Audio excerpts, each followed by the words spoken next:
Varicose vein, piles, varicocele ഈ വീഡിയോയിലേക്ക് സ്വാഗതം. ഇത് സെക്കൻഡ് പാർട്ട് ഓഫ് ദി 4-പാർട്ട് സീരീസ് ആണ്. ഇതിലത്തെ ആദ്യത്തെ പാർട്ടിലാണ് നമ്മൾ ഈ വെരിക്കോസ് വെയിൻ, പൈൽസ്, വെരിക്കോസിലിൻ്റെ കാരണങ്ങളും ലക്ഷണങ്ങളും പിന്നെ അതിൻ്റെ ഡയഗ്നോസിസിനെ പറ്റിയൊക്കെ സംസാരിച്ചത്. ഈ ഭാഗത്ത് നമ്മൾ നോക്കുന്നത് ഇപ്പോഴത്തെ അവൈലബിൾ ആയിട്ടുള്ള കറണ്ട് മെഡിക്കൽ ട്രീറ്റ്മെൻറ്റ്സ് ഏതൊക്കെയാണ്, പിന്നെ അതിൻ്റെ ഡിഫറെൻറ്റ് ടൈപ്സ് ഓഫ് ട്രീറ്റ്മെൻറ്റ്സിൻ്റെ തമ്മിലുള്ള വ്യത്യാസങ്ങൾ എന്താണെന്നുള്ളതും കൂടെയാണ്. ആദ്യമായിട്ട് ഡോക്ടർ ജോളിയോട് ചോദിക്കാനുള്ളത്, ഈ വെരിക്കോസ് വെയിൻസ് എന്ന് പറയുന്നത് പെർമനൻ്റ്ലി ട്രീറ്റ് ചെയ്യാവുന്നതാണോ? എന്തുകൊണ്ടാണ് ഇങ്ങനെ ഈ ട്രീറ്റ്മെൻറ്റ് കഴിഞ്ഞാൽ വീണ്ടും കുറച്ച് കഴിയുമ്പോൾ വീണ്ടും ഇത് പ്രത്യക്ഷപ്പെടുന്നതായിട്ടുള്ള കംപ്ലൈൻറ്റ് എപ്പോഴും വരാറുള്ളത്? നമ്മളെപ്പോഴും ട്രീറ്റ്മെൻറ്റ് എന്ന് പറയുമ്പോൾ നമ്മൾ ഈ ജീവിതശൈലി രോഗങ്ങളുടെ ട്രീറ്റ്മെൻറ്റ്, ഇത് ജീവിതശൈലി രോഗങ്ങളിലാണ് ഈ വെരിക്കോസ് വെയിൻ വരുന്നത്. അതിൻ്റെ ഫസ്റ്റ് ലൈൻ ഓഫ് മാനേജ്മെൻ്റ് എന്ന് പറഞ്ഞു കഴിഞ്ഞാൽ ലൈഫ് സ്റ്റൈൽ കറക്ഷനാണ്. ഫുഡ്, എക്സസൈസ്, നമ്മുടെ എക്സ്പോഷർ ടു ടോക്സിൻസ് കുറയ്ക്കുക, ഇതാണ് അതിനകത്ത് വരുന്നത്. അപ്പം പേഷ്യൻസ് അത് ചെയ്യാതെ വരുന്നത് കൊണ്ട് നമുക്കിപ്പോൾ ഇത് വെരിക്കോസ് വെയിൻ ഒന്നും ഒരു ദിവസം പെട്ടെന്ന് വരുന്നതല്ല. അതൊക്കെ 10-20 വർഷം, 10-20-30 വർഷം കൊണ്ട് പതുക്കെ ഡെവലപ്പ് ചെയ്ത് ഒരു വേദനയും ബുദ്ധിമുട്ടും ഇതൊക്കെ ഇതിലേക്ക് വരുന്നത്. അത് നമ്മൾ എല്ലാ പേഷ്യൻസിനും എല്ലാവർക്കും വേണ്ടത് അവർക്ക് ലൈഫ് സ്റ്റൈലൊന്നും കറക്റ്റ് ചെയ്യാനൊന്നും വില്ലിങ് ആയിരിക്കുകയില്ല. അവർക്ക് എന്തെങ്കിലും മരുന്ന് വേണം, അല്ലെങ്കിൽ ഓപ്പറേഷൻ ചെയ്ത് അതങ്ങ് മാറ്റുക എന്നുള്ളതാണ് ഒരു ആറ്റിറ്റ്യൂഡ് വരുന്നത്. അപ്പം അങ്ങനെ നോക്കുമ്പോൾ ഈ ഇപ്പം ഓപ്പറേഷനുകളിലെല്ലാം നമ്മൾ എടുത്ത് കളയുക. നമുക്ക് അല്ലെങ്കിൽ ഒരു മുഴ ഉണ്ടെങ്കിൽ ആ മുഴ എടുത്ത് കളയുക. ഇത് രക്തക്കൊള്ളികൾ തന്നെയാണ് വളർന്ന് കേടായി വന്നിരിക്കുന്നത്. അത് എടുത്ത് കളയുക എന്നുള്ള, അല്ലെങ്കിൽ അതിനെ ഈ വീർത്തിരിക്കുന്നതിനെ ചുരുക്കാനായിട്ട് അതിനകത്തോട്ട് മരുന്ന് ഇഞ്ചെക്ട് ചെയ്ത് ചുരുക്കാന്ന്. പക്ഷെ നമ്മൾ ആദ്യം ആലോചിക്കുന്നത് ഇതിന് ഫങ്ഷൻ എന്താ? ബ്ലഡ് അതിനകത്തോട്ട് ഫ്ലോ ചെയ്യാനുള്ള കനാലുകളാണ് ശരിക്കും. ഈ കനാലുകളിൽ നമ്മൾ എടുത്തു കളയുകയോ അല്ലെങ്കിൽ അതിനെ ബ്ലോക്കാക്കി കളയുകയോ ചെയ്യുന്ന ഒരു ട്രീറ്റ്മെൻറ്റേ ഉള്ളൂ നമുക്കിതിന് വേണ്ടിയിട്ട് ചെയ്യുന്നത്. മരുന്നെന്ന് പറഞ്ഞു കഴിഞ്ഞാൽ ചില ഒരു ഫ്ലവനോയിഡ്സ് എന്നൊക്കെ പറഞ്ഞ്, എസ്പിരിഡിൻ എന്നൊക്കെ പറഞ്ഞത് നമ്മുടെ ഈ ഓറഞ്ച് അല്ലെ നാരങ്ങ, സിട്രസ് ഫ്രൂട്ടിൻ്റെ തൊണ്ടിൽ നിന്ന് എടുക്കുന്ന ഒരു ഫ്ലവനോയിഡ്സ് എന്ന് പറയുന്ന ഒരു പ്ലാന്റ് ഓറിയൻറ്റഡ് ന്യൂട്രിയൻ്റ് പോലെ, ന്യൂട്രിയൻ്റ് എന്ന് പറയാൻ പറ്റില്ല, ഒരു മെഡിസിനാണത്. അതാണ് നമുക്ക് ആകെ ഈ വെരിക്കോസ് വെയിനാണെങ്കിലും പൈൽസിനാണെങ്കിലും ഒക്കെ മരുന്നായിട്ട് കഴിക്കാവുന്ന തരാൻ അതേ ഉള്ളൂ. അത് നമുക്ക് പ്രിവെൻറ്റ് ചെയ്യാനോ ഇത് ഡിസീസ് ഇപ്പം നമ്മൾ ആദ്യം മുതൽ തന്നെ ഡിസീസ് പ്രോഗ്രസ് ചെയ്യുമ്പോൾ കുറച്ച് കണ്ടു കഴിഞ്ഞ് കഴിഞ്ഞാൽ നമുക്ക് കഴിച്ചു തുടങ്ങിയാലോ എന്ന് എടുത്തു കഴിഞ്ഞാൽ അങ്ങനെ കഴിച്ചാലൊന്നും വലിയ ബെനിഫിറ്റ് വരികയില്ല. കാരണം ഇത് ഈ ഡിസീസ് പ്രോഗ്രസിങ് ആണല്ലോ. ഒരു സാധനം കഴിക്കാൻ തുടങ്ങി അത് ജീവിതകാലം മുഴുവൻ കഴിക്കേണ്ടി വരും. പക്ഷെ എന്നാലും ഡിസീസ് പ്രോഗ്രഷന് വലിയ കുറവൊന്നും വരികയില്ല. അപ്പൊ അതുകൊണ്ട് തന്നെ ഈ വെരിക്കോസ് വെയിനാണേലും പൈൽസിനാണേലും വെരിക്കോസിലിൻ്റെ ഇതിലാണേലും എല്ലാം നമ്മൾ ആ ബ്ലഡ് രക്തക്കൊള്ളികളെ അങ്ങ് ബ്ലോക്ക് ചെയ്യാനായിട്ടുള്ളതോ അല്ലെങ്കിൽ ചുരുക്കാനായിട്ടുള്ള ഓപ്പറേഷൻസും പ്രൊസീജിയേഴ്സുമാണ് യൂസ് ചെയ്യുന്നത്. അപ്പൊ അത് ഇൻഎഫക്റ്റ് അന്നേരം കുറച്ച് നാളത്തേക്ക് ഒരു കാണാതാകും. അപ്പൊ യൂഷ്വലി ഇതൊക്കെ ചെയ്യുന്ന സമയത്ത് സിംറ്റംസ് ഉണ്ടാവില്ല. സിംറ്റംസ് ഇല്ലാത്തത് കൊണ്ട് ആ ഒരു കോസ്മെറ്റിക് ഇഫക്റ്റ് മാത്രം കിട്ടുകയും ചെയ്യും. അതിന് ഡെഫിനറ്റ്ലി ഒരു കോസ്മെറ്റിക് തളിപ്പൊന്ന് കുറയ്ക്കാതെ. പക്ഷെ ഇത് തിരിച്ച് കുറച്ച് നാൾ കഴിയുമ്പം വരും. അതാണ് പലപ്പോഴും നമ്മൾ കാണുന്നത്. വെരിക്കോസ് വെയിൻ ഓപ്പറേഷൻ കഴിഞ്ഞവരായിരിക്കും കൂടുതൽ വെരിക്കോസ് വെയിൻ്റെ പേരിൽ സഫർ ചെയ്യേണ്ടി വരുന്നതും. പിന്നെ ഈ ഒരു ട്രീറ്റ്മെൻറ്റും എടുക്കാതെ ഈവൻ അൾസറിലെത്തിയ പേഷ്യൻറ്റോ അല്ലെ ബ്ലീഡിങ് എത്തിയ പേഷ്യൻറ്റിനെ പോലും ട്രീറ്റ് ചെയ്ത് ലൈഫ് സ്റ്റൈൽ കറക്ഷൻ വെച്ച് കറക്റ്റ് ചെയ്യുമ്പോൾ ഈസിയറാണ്. അതേസമയത്ത് ഓൾറെഡി 2-3 സർജറി കഴിഞ്ഞവർക്ക് കുറച്ചും കൂടി ഡിഫിക്കൽട്ടായിരിക്കും. എന്നാൽ പോലും കറക്റ്റായിട്ട് ലൈഫ് സ്റ്റൈൽ കറക്റ്റ് ചെയ്ത് അവരുടെ പാരാമീറ്റേഴ്സ് നോക്കി കഴിഞ്ഞ് കഴിഞ്ഞാൽ ഇവൻ 1-2 വർഷമായിട്ട് നോൺ ഹീലിംഗ് അൾസറായിട്ട് ഇരുന്നവർക്ക് പോലും അത് ഹീൽ ചെയ്ത് വരാൻ പറ്റും എന്നുള്ളതാണ്. ശരിക്കും ഈ വെരിക്കോസ് വെയിൻ്റെ കാര്യം പറയുമ്പോൾ പല ഓപ്ഷൻസ് ആണല്ലോ. സ്ക്ലീറോതെറാപ്പി ഉണ്ട്, ലേസർ ഉണ്ട്, പിന്നെ റേഡിയോ ഫ്രീക്വൻസി വെച്ചുള്ള ട്രീറ്റ്മെൻ്റ് ഉണ്ട്, പിന്നെ ചെറിയ ഇൻസിഷൻ ചെയ്ത് കംപ്ലീറ്റ് വെയിൻ ഡാമേജ്ഡ് വെയിൻസ് ഒക്കെ എടുത്ത് മാറ്റലുണ്ട്. അങ്ങനെ പല ഓപ്ഷൻസ് ഉണ്ടല്ലോ. അപ്പം ഈ ഇത്രയും ഓപ്ഷൻസ് ഉള്ളതുകൊണ്ട് എന്താണ് ശരിക്കും ഒരു പേഷ്യൻ്റ് ഈ കാര്യത്തെ പറ്റി മനസ്സിലാക്കേണ്ടത്? മെഡിക്കേഷൻ ഇല്ല, ഓപ്പറേഷനാണുള്ളത്. ഓപ്പറേഷൻ എന്ത് ചെയ്താലും ബ്ലഡ് വെസൽസിൽ ഡാമേജ് ചെയ്യുകയാണ് ചെയ്യുന്നതെന്ന് മനസ്സിലാക്കുക. അത് നമുക്ക് അപ്പം അതൊരു സിംറ്റമാറ്റിക്, ഒരു എക്സ്റ്റേണൽ ഒരു അപ്പിയറൻസിൽ ഒരു വ്യത്യാസം വരുത്തും എന്നല്ലാതെ രോഗത്തെ മാറ്റാൻ അതിന് സാധിക്കുകയില്ല. അപ്പം രക്തക്കൊഴൽ നമുക്ക് വേറെ സിമ്പിൾ ലോജിക്ക് മതിയല്ലോ. നമ്മളൊരു കനാലുണ്ട്, അതിനെ അങ്ങ് മഴയിട്ട് മൂടി കഴിഞ്ഞ് കഴിഞ്ഞാൽ പിന്നെ അതിനകത്തൂടെ അല്ലെങ്കിൽ എന്തെങ്കിലും വെച്ച് അതിനെ അങ്ങ് ചുരുക്കി കളഞ്ഞു കഴിഞ്ഞ് കഴിഞ്ഞാൽ പിന്നെ അതിനകത്തോട് വെള്ളം ഒഴുകുകയല്ലോ. ഈ സെയിം പ്രിൻസിപ്പിളാണ്. അത് നമ്മൾ രോഗികളെല്ലാം മനസ്സിലാക്കണം. കാരണം മെഡിക്കൽ ഫീൽഡിൽ നമ്മളിങ്ങനെ നമുക്ക് ഒത്തിരി ഈ പ്രൊസീജിയേഴ്സൊക്കെ നമ്മൾ ഈ ഓപ്പറേഷൻ തുടങ്ങിയ കാലം മുതൽ തുടങ്ങിയതാണ്. എടുത്തു കളയുമ്പോൾ നമുക്ക് രോഗിക്കും ഡോക്ടർക്കും ആദ്യം ഹാപ്പി ആയിരിക്കും. പോയി എല്ലാം ശരിയായെന്നുള്ള ചിന്ത വരും. ഡോക്ടേഴ്സിനും അതിനും കഴിഞ്ഞ് വലിയ നോളജ് ഇല്ല. അപ്പൊ ഇപ്പോഴാണ് ഇതിന്റെ റീസൺ എന്തുകൊണ്ട് രക്തക്കൊഴലുകൾക്ക് ഡാമേജ് വരുന്നു. പിന്നെ ഈ അത് എടുത്തു കളഞ്ഞു, രക്തക്കൊഴൽ വീർത്തിരുന്നു, അതിന് എടുത്തു കളഞ്ഞു, എല്ലാവരും വളരെ കൂളായിട്ട് സർജറിയും കഴിഞ്ഞ് നടക്കും. ഇപ്പം മൈക്രോ ഇൻവേസീവ് സർജറി എന്ന് പറഞ്ഞാൽ മൾട്ടിപ്പിൾ പോയിന്റ്സിൽ, കാലിൽ ഫോൾ ലെങ്തിൽ മൾട്ടിപ്പിൾ പോയിന്റ്സിൽ ചെറിയ ഇൻസെഷൻ ഇട്ടിട്ട് അതിനകത്തൂടെ സ്ട്രിപ്പിംഗ് എന്ന് പറയുന്ന ചില ക്രയോ സ്ട്രിപ്പിംഗ്, അങ്ങനെ പല രീതിയിലുണ്ട്. അപ്പൊ അതുവഴി ആ രക്തക്കൊഴലിനെ എടുത്തു മാറ്റുകയാണ്. എടുത്തു മാറ്റി കഴിഞ്ഞ് കഴിഞ്ഞാൽ പിന്നെ അവിടെ ബൾജൊന്നും ഉണ്ടാവില്ല, കാണുന്നില്ലല്ലോ. അപ്പൊ ആ സമയത്ത് വലിയ സിംറ്റമാറ്റിക് ഒന്നും ആയിരുന്ന ടൈമും ആവുകയില്ല. ഓർ സിംറ്റം ഉണ്ടെങ്കിൽ തന്നെ ഈ പെർഫറേറ്റേഴ്സിന്റെ ലീക്കേജ് കൊണ്ട് വന്നിരിക്കുന്നതായിരിക്കും. അപ്പൊ തിരിച്ച് ബ്ലഡ് വരാൻ പറ്റൂലല്ലോ. അപ്പൊ അവർക്ക് ഒരു പേഷ്യൻ്റ് ആണെങ്കിലും ഒരു ആശ്വാസം കിട്ടും, ഹാപ്പി ആയിട്ട് പോകും. പക്ഷെ 2-3 കൊല്ലം കഴിഞ്ഞ് കഴിയുമ്പോഴേക്കും ഈ സിംറ്റംസ് ഒക്കെ അടുത്ത പിന്നെ വരുമ്പോഴേക്കും ഗ്രാജുവലി കാലിന് നിറവ്യത്യാസം വരും, സ്കിന്നിന് നിറവ്യത്യാസം വരും, പിന്നെ ചൊറിച്ചിൽ വരാൻ തുടങ്ങും, പിന്നെ ചൊറിച്ച് പൊട്ടാൻ തുടങ്ങും. പിന്നെ ചിലർക്കാണെങ്കിൽ ഈ പുതിയ രക്തക്കൊഴലൊക്കെ വരുന്നത് വളരെ നേരിയതായിട്ടായിരിക്കും. അത് ഈ പലർക്കും നമ്മൾ കാണാറുണ്ട്. കാരണം ഞാൻ ഈ പല ടൈപ്പ് ഓഫ് പേഷ്യൻസിനെ കാണാറുണ്ട്. കൂടുതലും പലതരം ഓപ്പറേഷനിൽ കൂടെ പോയവരെ കാണാറുണ്ട്. അപ്പം ഈ സ്ട്രിപ്പിംഗ് ഒക്കെ കഴിഞ്ഞവർക്ക് പിന്നെ രക്തക്കൊഴലുകൾ നമ്മുടെ ബോഡി ഒത്തിരി അഡ്ജസ്റ്റ് ചെയ്യാൻ നോക്കും, പുതിയ രക്തക്കൊഴൽ ഉണ്ടാക്കാൻ നോക്കും. അപ്പൊ ഇവിടെ ഓൾറെഡി നമുക്ക് ഇന്റേണൽ ആയിട്ടൊരു പ്രോബ്ലം ഉണ്ടല്ലോ. രക്തക്കൊഴലുകൾക്ക് ഡാമേജ് വരുമ്പോൾ പുതിയതുണ്ടാകുന്നതിനും ആ പ്രശ്നങ്ങളുണ്ടാകും. അത് വളരെ തിൻ രക്തക്കൊഴലുകൾ വന്നിട്ട് അത് എന്തെങ്കിലും പ്രഷർ എന്തെങ്കിലും കൂടുമ്പോൾ അത് പൊട്ടി ബ്ലീഡിങ് വരും. ഇതാണ് ഈ ഇതിനകത്ത് സംഭവിക്കുന്നത്. അപ്പം ഇതിൻ്റെ ഉള്ള പ്രോബ്ലംസ് നമ്മൾ ഈ ഓപ്പറേഷൻ ചെയ്യുന്നതിന് മുമ്പ് ലൈഫ് സ്റ്റൈല് കറക്റ്റ് ചെയ്യാൻ, അതാണ് എല്ലാ രോഗികളും മനസ്സിലാക്കേണ്ടത്. ലൈഫ് സ്റ്റൈല് കറക്റ്റ് ചെയ്യാനായിട്ട് നോക്കുക. ചെറുതായിട്ട് കാണുമ്പോൾ തന്നെ മനസ്സിലാക്കുക രക്തക്കൊഴലാണ് എല്ലായിടത്തേക്കും ബ്ലഡ് കൊണ്ടുപോവുകയും അതുപോലെ വേസ്റ്റ് തിരിച്ചു കൊണ്ടുപോവുകയും ഒക്കെ ചെയ്യുന്ന രക്തക്കൊഴലാണിത്. അതിനാണ് ഡാമേജ് വന്നിരിക്കുന്നത്. അത് വരുമ്പം നമുക്ക് വലിയ കുഴപ്പമൊന്നുമില്ല, എനിക്കിപ്പോൾ വേദനയില്ല എന്ന് പറഞ്ഞ് പ്രഷർ വന്നാലും ആർക്കും ആദ്യം ഇതില്ലല്ലോ. പക്ഷെ പ്രഷറിന് വേണ്ടിയിട്ട് നമ്മൾ പിന്നെ മരുന്ന് കഴിക്കുന്നുണ്ടല്ലോ. അപ്പം ഇത് നമ്മളൊരു കോസ്മെറ്റിക്, പലരെയും തുടക്കത്തിൽ പോയി ഓപ്പറേഷൻ ചെയ്യുന്ന കോസ്മെറ്റിക് ആസ്പെക്റ്റിന് വേണ്ടിയിട്ട് മാത്രമാണ്.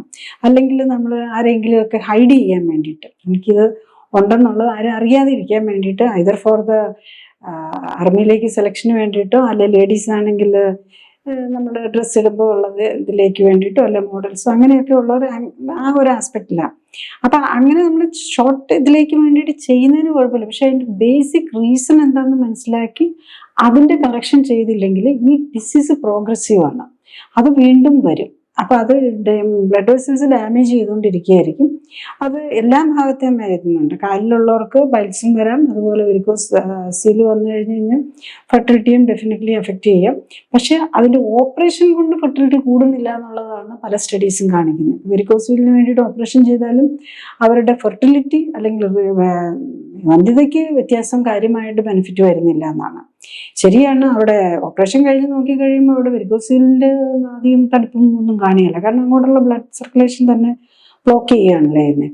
അപ്പം അതുപോലെ നമുക്കറിയാം പൈൽസിന് വേണ്ടിയിട്ട് ഓപ്പറേഷൻ ചെയ്താലും വീണ്ടും വരാറുണ്ട്. അപ്പം വരുമ്പം എല്ലാ രോഗികൾക്കും തന്നെ പൈൽസ് അനുഭവിക്കുന്നവർക്കെല്ലാം തന്നെ അറിയാം, അവരെ ഫുഡുമായിട്ടും കൂടെ റിലേറ്റഡ് ആണ്. ചില ഭക്ഷണം കഴിച്ചു കഴിയുമ്പോഴാണ് അവർക്കിത് വരുന്നത്. അപ്പൊ ആ നമ്മളുടെ ഫുഡും ഇതും തമ്മിലുള്ള റിലേഷൻ മനസ്സിലാക്കി നമ്മളത് ഫർദർ രക്തക്കൊഴലുകളെ ഡാമേജ് ചെയ്യാതിരിക്കാനാണ് നമ്മൾ നോക്കേണ്ടത്. ഓപ്പറേഷൻ കൊണ്ട് ഇതിനൊരു പരിഹാരമല്ല, അത് കൂടുതൽ കൂടുതൽ പ്രോബ്ലത്തിലേക്ക് പോകാം. കാരണം ഞാൻ പല അൾസറുമായിട്ട് വരുന്ന പേഷ്യൻസ് എല്ലാവരും തന്നെ അതിനു മുമ്പ് പല പ്രൊസീജിയേഴ്സ് ചെയ്തിട്ടുള്ളതായിരിക്കും. അത് കഴിഞ്ഞ് പിന്നെ നമ്മൾ മോഡേൺ മെഡിസിനിൽ എന്താ ചെയ്യുന്നത്, പല സ്പെഷ്യലിസ്റ്റ് ഡോക്ടേഴ്സ് ഈ സിവിൽ കാണുന്നത് കാരണം അവർ ആഴ്ചയിൽ 1 വെച്ചോ 2 വെച്ചോ ഇങ്ങനെ റുട്ടീൻലി പോയി ഹോസ്പിറ്റലിൽ പോയി ഡ്രസ്സിങ് ചെയ്യുമ്പോൾ ഇവൻ രോഗി പോലും കാണുന്നില്ല, രോഗിയെ പോലും കാണിക്കില്ല, അത്ര മോശമായ നിലയിലായിരിക്കും. കണ്ടു കഴിഞ്ഞ് കഴിഞ്ഞാൽ പലർക്കും ബുദ്ധിമുട്ട് വരും. രോഗികളുടെ ബന്ധുക്കളോ പോലും കാണുന്നില്ല. ഇലാസ്റ്റോക്രിപ്പ് ബാൻഡേജ് ചെയ്ത് ഇലാസ്റ്റോക്രിപ്പ് വെച്ച് ബാൻഡേജ് ചെയ്ത് ഇങ്ങനെ കൊണ്ടു നടക്കുമായിരിക്കും. അതുപോലെ പലപ്പോഴും പേഷ്യൻസ് കാണാറുണ്ട്, അവർക്ക് വീട്ടിലെ ആൾക്കാരുടെ പോലും ഹെൽപ്പ് ഡ്രസ്സിങ്ങിനൊക്കെ എടുക്കാൻ മടിയായിരിക്കും. അതിങ്ങനെ മറച്ചു വെച്ച് കൊണ്ടു നടക്കുമായിരിക്കും ചെയ്യുന്നത്. കാരണം വേറൊന്നുമല്ല, അത്ര വല്ലാത്തൊരു സ്റ്റേജിലായിരിക്കും മുറിവിരിക്കുന്നത്.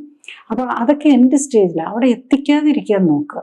പക്ഷെ ഒരു കാര്യം നമ്മൾ മനസ്സിലാക്കണം, അതുകൊണ്ട് നമ്മളുടെ വേറെ പ്രോബ്ലം ഒന്നും ഇല്ലാതെ നമ്മളിപ്പം ഹെഡ്സിങ് 6-7 4-5 വർഷമൊക്കെ ആയിട്ട് ഇങ്ങനെ ഡ്രസ്സിങ്ങായിട്ട് കണ്ടിന്യൂസ്ലി നടക്കുന്ന ആൾക്കാരുണ്ട്. പക്ഷെ അവിടെ എത്തിക്കാതിരിക്കുക. നമ്മൾ കൂടുതൽ ഓപ്പറേഷനുകളും പ്രൊസീജിയേഴ്സും ചെയ്യാതെ തുടക്കത്തിൽ തന്നെ നമ്മൾ ലൈഫ് സ്റ്റൈൽ കറക്റ്റ് ചെയ്ത് ഓപ്പറേഷനെ ചിന്തിക്കുന്നതിനെ കുറിച്ച് ഇത് ചെയ്യുമ്പോൾ നമ്മൾ ആദ്യം എന്താണ് അതിനകത്ത് ചെയ്യുന്നത് എന്നുള്ളത് മനസ്സിലാക്കുക. അത് കഴിഞ്ഞിട്ട് അത് നമ്മൾ ലൈഫ് സ്റ്റൈൽ കറക്റ്റ് ചെയ്യാൻ വില്ലിങ് ആണെന്നുണ്ടെങ്കിൽ ഇതിൻ്റെ ഒന്നും ആവശ്യമില്ല, അല്ലാതെ തന്നെ ഇതിൻ്റെ പ്രോഗ്രഷൻ നമുക്ക് തടയാൻ പറ്റും. ഇതിന്റെ ഈ സർജിക്കൽ അല്ലെങ്കിൽ പ്രൊസീഡിയേഴ്സ് പറയുമ്പോൾ ഇങ്ങനെ ജനറലി ഒരു കാര്യം പറയാറുണ്ട്, തുടക്കത്തിലാണെങ്കിൽ അത് ചെയ്യുകയാണെങ്കിൽ ഇങ്ങനെ പ്രൊസീഡിയേഴ്സും അല്ലെങ്കിൽ സർജറി ഒക്കെ ചെയ്താൽ അത് പിന്നെയും വരുന്നതായിട്ട് കാണുന്നുണ്ട്. അതേസമയം ലാസ്റ്റ് പാർട്ട് ആയിട്ടുള്ള സ്റ്റേജിൽ ചെയ്യുകയാണെങ്കിൽ സാധാരണ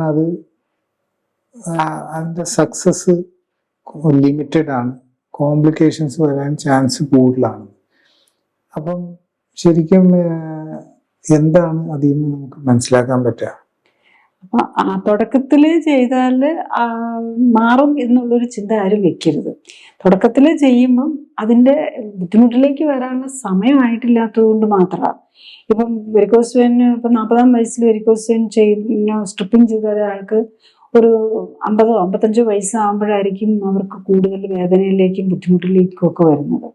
അവരതൊന്നും ചെയ്തില്ലായിരുന്നെങ്കിലും അവർ ചിലപ്പം 60 വയസ്സായിട്ടേ അവർക്ക് വരുന്നുണ്ടായിരുന്നുള്ളൂ. അപ്പോൾ കുറച്ചുകൂടെ കഴിഞ്ഞിട്ടായിരിക്കും വരുന്നത്, അത്രയും വ്യത്യാസമുള്ളൂ. പിന്നെ കൂടിക്കഴിഞ്ഞ് കഴിഞ്ഞിട്ട് ചെയ്ത് കഴിയുമ്പം എത്ര നാള് അത് കഴിഞ്ഞിട്ട് ഗ്യാപ്പ് കിട്ടും എന്നുള്ളത് അത് എത്ര എക്സ്റ്റെൻസീവ് ആയിട്ട് വന്നു എന്നനുസരിച്ച് മാത്രമേ ഉള്ളൂ. അപ്പം വളരെ വെരിക്കോസ് വെയിൻ്റെ തുടക്കത്തിൽ ചെയ്തവർക്ക് കുറെ വർഷങ്ങൾക്ക് കഴിഞ്ഞായിരിക്കും അതിന്റെ ബുദ്ധിമുട്ട് അറിയാൻ തുടങ്ങുന്നത്. അതേസമയത്ത് കൂടുതൽ സിംപ്റ്റമാറ്റിക് ആയിരിക്കുന്നവർക്ക് ചിലപ്പോൾ ആദ്യത്തെ ഒരു 5-6 മാസം ചിലപ്പം കംഫർട്ടബിൾ എന്തെങ്കിലും ഒരു റിലീഫ് പോലെ തോന്നും. അത് കഴിഞ്ഞാൽ അത് വീണ്ടും വരും. പിന്നെ അൾസറിലും ഒക്കെ ഇതൊക്കെ വന്നിട്ടുള്ളവർക്കാണെങ്കിൽ ഇത്തരം സർജറീസ് കൊണ്ടൊന്നും വലിയ ബെനിഫിറ്റ് അധികം നാളത്തേക്ക് കിട്ടിയല്ല. അൾസറിന് വെരിക്കോസ് വെയിന് വേണ്ടിയിട്ട് സർജറി ചെയ്ത് അതിൻ്റെ അൾസർ കെയറും കൂടെ ഒന്നിച്ചു കൊടുത്തപ്പം കുറച്ചെന്തെങ്കിലുമൊക്കെ ബെനിഫിറ്റ് കിട്ടുന്നു എന്നുള്ളതല്ലാതെ അതിൻ്റെ ഒരു വെരിക്കോസ് വെയിന് വേണ്ടി സർജറിക്ക് എപ്പോഴും ഇമ്പോർട്ടൻസ് ഉള്ള ഒറ്റ ഒരു അവസരത്തിലാണ് ബ്ലീഡിങ് വന്നു കഴിഞ്ഞാൽ ബ്ലീഡിങ് നിൽക്കാൻ വേണ്ടിയിട്ടുള്ള കാര്യം ചെയ്യണം. അപ്പോൾ ബ്ലീഡിങ് ഒക്കെ വരുന്നത് മിക്കവാറും ഭയങ്കര വണ്ണം ഒബേസിറ്റി ഒക്കെ ഉള്ളവരാണ്. അത് വെരിക്കോസ് വെയിനിൽ ഉള്ളതിൻ്റെ ഒബേസിറ്റിയും കൂടെ ഉണ്ടെങ്കിൽ ആ ഒബേസിറ്റി ഒന്ന് കുറച്ചാൽ ഒരു 10 കിലോ കുറച്ച് കഴിഞ്ഞ് കഴിഞ്ഞാൽ നല്ല റിലീഫായിരിക്കും വരുന്നത്. ഒന്ന് ശ്രദ്ധിച്ചാൽ മതി. നമുക്കൊരു അപ്പം 100 കിലോ ഉള്ള ഒരാളാണെങ്കിൽ ഒരു 90 കിലോ എത്തുമ്പോൾ തന്നെ ഒരു കംഫർട്ടബിൾ ആകും. അവര് ശരിക്കും 80-70 വന്നു കഴിഞ്ഞാൽ അവരുടെ പ്രോബ്ലം തന്നെ പോകും. ഇപ്പൊ രക്തക്കൊഴലിന്റെ കുറച്ച് നിൽക്കുമ്പോൾ ഒക്കെ കുറച്ച് വീർത്തൊക്കെ വരുമായിരിക്കും, പക്ഷെ ഡിസ്കംഫർട്ടുകൾ ഉണ്ടാവില്ല. അപ്പൊ അതാണ് നമ്മൾ മനസ്സിലാക്കേണ്ടത്. അത് വീനസ് പ്രഷർ കുറയ്ക്കാനുള്ള ഏറ്റവും സിമ്പിൾ മെത്തേഡ് എന്ന് പറയുമ്പോൾ വെയിറ്റ് കുറയ്ക്കാമെന്നാണ്. അബ്ഡോമിനൽ ഒബേസിറ്റി, വയറിനകത്തും ചെസ്റ്റിനകത്തും ഒക്കെ അഴിഞ്ഞിരിക്കുന്ന കൊഴുപ്പങ്ങ് പോയി കഴിഞ്ഞ് കഴിഞ്ഞാൽ തന്നെ വെരിക്കോസ് വെയിനിന് ഭയങ്കര ആശ്വാസമാകും. അപ്പം അതിലാണ് നമ്മൾ ശ്രദ്ധിക്കേണ്ടത്. നമ്മൾ ഓപ്പറേഷനിലേക്ക് പോകുന്നത് ഈവൻ ബ്ലീഡിങ് വന്നാൽ പോലും ഓപ്പറേഷൻ്റെ ആവശ്യമില്ല. കാലൊന്ന് പൊക്കി വെച്ച് കഴിഞ്ഞാൽ ആ ബ്ലീഡിങ് നിൽക്കും. കാല് പൊക്കി വെച്ച് അവിടെ ആ സമയത്തൊക്കെയാണ് എലാസ്റ്റോ ബാൻഡേജിൻ്റെയൊക്കെ വാല്യൂ വരുന്നത്. വൂണ്ടിൻ്റെ ആ ഭാഗത്ത് ഡ്രസ്സിങ് വെച്ച് കെട്ടിവെച്ച് ഡ്രസ്സിങ് ചെയ്ത് വെച്ചിട്ട് ഇലാസ്റ്റിക് ബാൻഡേജും വെച്ച് കാല് പൊക്കി വെച്ച് കഴിഞ്ഞാൽ ബ്ലീഡിങ് അപ്പം തന്നെ നിൽക്കും. അത് നമ്മൾ ബ്ലീഡിങ് കണ്ട് നമ്മൾ പേടിക്കേണ്ട കാര്യമില്ല. കാരണം ബ്ലഡ് ഡ്രെയിൻ ചെയ്ത് പോകുന്നതോടുകൂടി പ്രശ്നം തീരും. എന്നിട്ട് ഡ്രസ്സിങ്ങും ചെയ്ത് കഴിഞ്ഞ് കഴിഞ്ഞാൽ സിമ്പിൾ ആയിട്ട് ഹീൽ ചെയ്യാൻ പറ്റുന്നതേ ഉള്ളൂ. അതിന് പോലും വലിയ ഓപ്പറേഷൻ്റെ ആവശ്യം വരുന്നില്ല എന്നുള്ള. കാരണം ഓപ്പറേറ്റ് ചെയ്യുകയാണെങ്കിൽ അത് കോൺട്രൈസ് ചെയ്യുകയാണ് ചെയ്യുന്നത്. അവിടെ സ്കാറും ആ രക്തക്കൊഴിനെ തന്നെ അവിടെയും ഡാമേജ് ആണ് വരുത്തുന്നത്. ഇത് ആർട്ടറി ആണെങ്കിൽ നമുക്ക് അങ്ങനെ ചെയ്യാൻ പറ്റില്ല. ആർട്ടറിയിൽ നമ്മളിങ്ങനെ കാല് പൊക്കി വെച്ചാൽ നമുക്കറിയാലോ, കയ്യിലൊക്കെ മുറിവ് വന്നു കഴിഞ്ഞാൽ അപ്പോൾ പൊക്കി പിടിച്ചാൽ ബ്ലീഡിങ് ഒന്ന് കുറയും, പക്ഷെ മാറുകയില്ല. പക്ഷെ ഇത് വെയിനിലാണ്. അപ്പം പൊക്കി വെച്ച് കഴിഞ്ഞ് നമ്മൾ ഇലാസ്റ്റിക് ബാൻഡേജോ അല്ലെങ്കിൽ സ്പെഷ്യൽ പ്രഷർ സ്റ്റോക്കിങ്സോ ഇട്ട് കഴിഞ്ഞ് കഴിഞ്ഞാൽ തന്നെ ആ ബ്ലീഡിങ് നമുക്ക് കൺട്രോൾ ചെയ്യാൻ പറ്റും. അപ്പം ഒരു സാഹചര്യം ശരിക്കും പറഞ്ഞു കഴിഞ്ഞാൽ ഒരു വൺ ഓഫ് ദ നമ്മളൊക്കെ അത് മനസ്സിലാക്കണം. കാരണം നമ്മളിപ്പോൾ അതൊരു സ്റ്റാൻഡേർഡ് ട്രീറ്റ്മെൻ്റ് ആയി മാറിപ്പോയി. അപ്പം അതുകൊണ്ട് രോഗി തന്നെ മനസ്സിലാക്കിയാലേ പറ്റുള്ളൂ. കാരണം മെഡിക്കൽ ഫീൽഡിൽ ഏത് ഡോക്ടറിൻ്റെ അടുത്ത് ചെന്നാലും മസ്കുലർ ഓർ വീനസ് സർജൻ എന്നും പറഞ്ഞപ്പോൾ അതൊരു സ്പെഷ്യാലിറ്റി തന്നെയാണ്. അതിലെല്ലാം ഇത് ഡിഫറെൻറ്റ് മെത്തേഡിൽ ഇപ്പം സ്ട്രിപ്പിംഗ് ഉണ്ട്, സ്ട്രിപ്പിങ്ങിൽ തന്നെ ക്രയോ സ്ട്രിപ്പിംഗ് ഉണ്ട്, ലേസർ പ്രോബ് കയറ്റി അതിനകത്തൂടെ ലേസർ വെച്ച് ചുരുക്കും, പിന്നെ റേഡിയോ ഫ്രീക്വൻസി പ്രോബ്സ് യൂസ് ചെയ്ത് ചുരുക്കാം, ഈവൻ അൾട്രാസൗണ്ട് വെച്ച് ചുരുക്കുന്ന മെത്തേഡുണ്ട്, സ്റ്റീം ഈ രക്തക്കൊള്ളിലേക്ക് കയറ്റിയിട്ട് ഇത് ചെയ്യുന്നുണ്ട്, പിന്നെ വീനാസീൽ എന്നും പറഞ്ഞ് ചില ഒരു പശ പോലെയുള്ള സാധനം പ്രത്യേകിച്ച് ഈ അപ്പർ അതായത് ഈ മെയിൻ വെയിൻ്റെ തുടക്കം ഉണ്ടല്ലോ കാലിലേക്ക് വരുന്ന അപ്പം അവിടെ തന്നെ അങ്ങ് ബ്ലോക്ക് ചെയ്ത് കളയുക. അപ്പം പിന്നെ തിരിച്ച് കയറി പോകാൻ പറ്റില്ല. അത് പിന്നെ തന്നെ രക്തക്കൊള്ളു ചെയ്തു. അങ്ങനെ പല രീതിയിലുള്ള എല്ലാം നമ്മൾ ഡിസ്ട്രോയ് ചെയ്യുന്ന ഒരു പ്രൊസീജിയറാണ് ഇതിനകത്ത് ഉപയോഗിക്കുന്നത്. അതുകൊണ്ട് തന്നെ അത് നമുക്ക് ഇമ്മീഡിയറ്റ് ഒരു ബെനിഫിറ്റ് തോന്നിയാലും ലോങ് ടൈം നമ്മൾ കൂടുതൽ ട്രബിളിലേക്ക് പോകുമായിരിക്കും. ഈ ഇതിന്റെ കാര്യം പറയുമ്പോൾ ഒരു മെയിൻ പാർട്ട് ട്രീറ്റ്മെന്റിൽ ശരിക്കും വെയിറ്റ് കുറയ്ക്കുക എന്നുള്ളതാണെന്നാണ് കേട്ടത്. അപ്പം അത് എന്തുകൊണ്ടാണ്? ഈ വീനസ് പ്രഷർ കൂടുന്നതിന്റെ കാരണം, അതായത് കാലയിൽ നിന്ന് മുകളിലേക്കാണല്ലോ ബ്ലഡ് കയറി പോകുന്നത്, ഓർ ഏനസിന്റെ അവിടെ നിന്ന് മുകളിലേക്ക്, ഓർ നമ്മുടെ സ്ക്രോട്ടത്തിന്റെ അവിടെ നിന്ന് മുകളിലേക്കാണ് പോകുന്നത്. അപ്പം ആ കയറി പോകുന്നത് വയറിന്റെ ഉള്ളിൽ കൂടെയാണ് എപ്പോഴും കയറി പോകേണ്ടി വരുന്നത്. വയറിന്റെ ഉള്ളിൽ കൂടെ ചെസ്റ്റിന്റെ ഉള്ളിൽ കൂടെ ചെന്ന് റൈറ്റ് സൈഡ് ഓഫ് ദ ഹാർട്ടിലേക്ക് ഇൻഫീരിയർ വീന കേവ് ഡ്രെയിൻ ചെയ്യുന്നത്. അപ്പം ഇതിനുള്ളിലെല്ലാം ഇങ്ങനെ ഫാറ്റ് കെട്ടി നിൽക്കുമ്പം താഴേക്ക് ബ്ലഡിന് ഫ്ലോ ചെയ്യാൻ പറ്റില്ല. അതിനകത്ത് പ്രഷർ കൂടും. ആക്ച്വലി വെരിക്കോസ് വെയിനിന്റെ കാരണം, വെരിക്കോസ് വെയിനിന്റെ ബേസിക് പ്രോബ്ലം എന്ന് പറയുന്നത് വീനസ് പ്രഷർ കൂടുന്നതാണ്. നമ്മൾ ആർട്ടറി പ്രഷറിനെ കുറിച്ച് നമ്മൾ 110/80, 140/90, 160, 100 എന്നൊക്കെ കേൾക്കുന്ന നമ്മൾ ആർട്ടറിയിലെ പ്രഷറിനെ കുറിച്ചാണ്. ഇതുപോലെ തന്നെ വെയിനിനും പ്രഷറുണ്ട്. പക്ഷെ വെയിനിലെ പ്രഷർ മച്ചും ലോവറാണ്, 25, 15 to 25 ഒക്കെയാണ്. ഇത് കൂടുമ്പോഴാണ് അത് കെട്ടി നിൽക്കുന്നത് കൊണ്ടാണ് ആ കൂടുന്നത്. അത് മുകളിലേക്ക് കയറി പോകാൻ പറ്റുന്നില്ല. മുകളിലേക്ക് കയറ്റി വിടാനുള്ള ഏറ്റവും വലിയ എളുപ്പമുള്ള മാർഗം എന്താ? നമ്മുടെ വയറിനകത്തെ കുടവയറ് കുറയ്ക്കുക. അപ്പോൾ കുടവയറ് കുറയുമ്പോൾ തന്നെ പ്രശ്നങ്ങൾ തീരും. അപ്പം അതുപോലെ തന്നെ ഈ മസിലിനകത്ത് ഒക്കെ കൊഴുപ്പടിഞ്ഞിരിക്കുകയായിരിക്കും. ഓവർ വെയിറ്റ് ഉള്ളവർക്ക് മസിലിനകത്തും സബ്ക്യൂട്ടേനിയസ് ടിഷ്യൂ എല്ലായിടത്തും കൊഴുപ്പടിഞ്ഞിരിക്കുകയായിരിക്കും. അവരുടെ ഈവൻ മസിൽ പോലും പ്രോപ്പർലി, മസിലാണ് ഇത് പമ്പ് ചെയ്യേണ്ടത്. അപ്പം ഈ മസിലിൻ്റെ പമ്പിങ് ശരിക്കും നടക്കുന്നുണ്ടാവില്ല. പിന്നെ എക്സസൈസ് ചെയ്യാത്തവരായിരിക്കും. അപ്പം മസിലും വീക്കാവുന്നുണ്ട്. മസിൽ വീക്കാകുമ്പം അതിൻ്റെ പമ്പിങ് നടക്കാതെ വരുന്നു. അതും ഇതിന് കാരണമാകുന്നുണ്ട്. അപ്പം എക്സസൈസ് ചെയ്യുക, വെയിറ്റ് കുറയ്ക്കുക എന്നുള്ളതാണ് ഏറ്റവും പ്രധാനം. ഇതോടുകൂടി നമ്മളുടെ ഈ പാർട്ടിന്റെ അവസാനമായി.